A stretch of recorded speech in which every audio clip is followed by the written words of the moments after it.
দিনাজপুরে হঠাৎ বৃষ্টি ও দমকা হাওয়ায় ব্যাপক ক্ষতির মুখে পড়েছেন কৃষকরা। গত 2 দিন ধরেই জেলার বিভিন্ন এলাকায় থেমে থেমে বৃষ্টিপাত ও ঝড়ো হাওয়ার কারণে নুয়ে পড়েছে আমন ধানের গাছ, মাঠে জমেছে পানি, ক্ষতিগ্রস্ত হয়েছে আলু ও আগাম শীতকালীন সবজির ক্ষেত। শনিবার ভোররাতে শুরু হওয়া আকস্মিক বৃষ্টি ও ঝড়ো হাওয়ায় পরিপুষ্ট ধান গাছ মাটিতে লুটিয়ে পড়েছে। অনেক ক্ষেতেই পানিতে ডুবে গিয়েছে ধানের শীষ। এমন চিত্র দেখা গিয়েছে সদর উপজেলার আউলিয়াপুর ইউনিয়নের চেরাডাঙ্গি এলাকায়। স্থানীয় কৃষকরা জানিয়েছেন, কয়েকদিন পরেই কাটার উপযোগী হতো ধান, কিন্তু হঠাৎ বৃষ্টিতে তাদের সব আশা মাটি হয়ে গিয়েছে।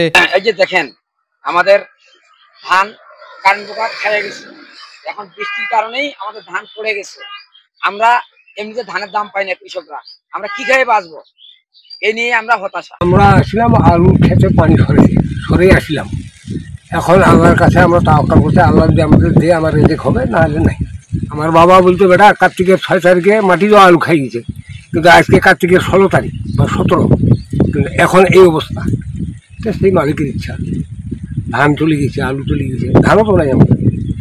ধান বাইরে ধানে পানি পড়লে ওই ফুল ধরে গেলে ধান হয় না।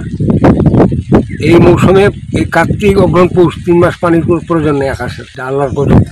এবার তো দাম যা হয়েছিল মোটামুটি ভালো হয়েছিল, কিন্তু এইবার তো দাম পাবো কিনা এটা বলা কঠিন। আর যে বৃষ্টি শুরু হয়েছে, এই আলু পাবো কিনা, আসবে কিনা, এটা বলা কঠিন। শুধু ধান নয়, কৃষকদের নতুন করে রোপণ করা আলু ক্ষেতেও জমেছে পানি।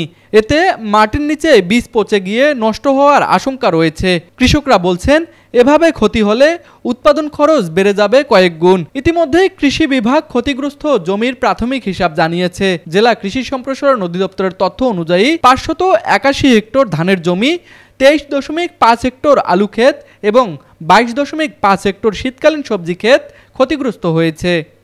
আমরা প্রাথমিকভাবে যে আক্রান্ত, এফেক্টেড বলা হয় এগুলো, যে বৃষ্টিতে যে কৃষির যে ফসল আক্রান্ত হয়েছে, সেটা ধান আমাদের 13 উপজেলায় 581 হেক্টর আসছে।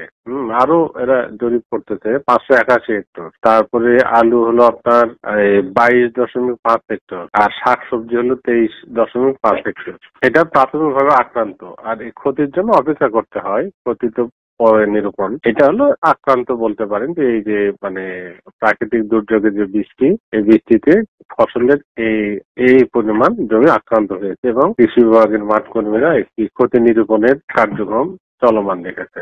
বৈরী আবহাওয়ার এই ক্ষতি থেকে কৃষকদের পুনরুদ্ধারে মাঠ পর্যায়ের কর্মকর্তারা ইতিমধ্যে কাজ শুরু করেছেন বলে জানিয়েছে কৃষি বিভাগ। দিনাজপুর প্রতিনিধি মিজানুর রহমান পাপ্পুর পাঠানো তথ্য ও চিত্রে ডেস্ক রিপোর্ট, RCTV।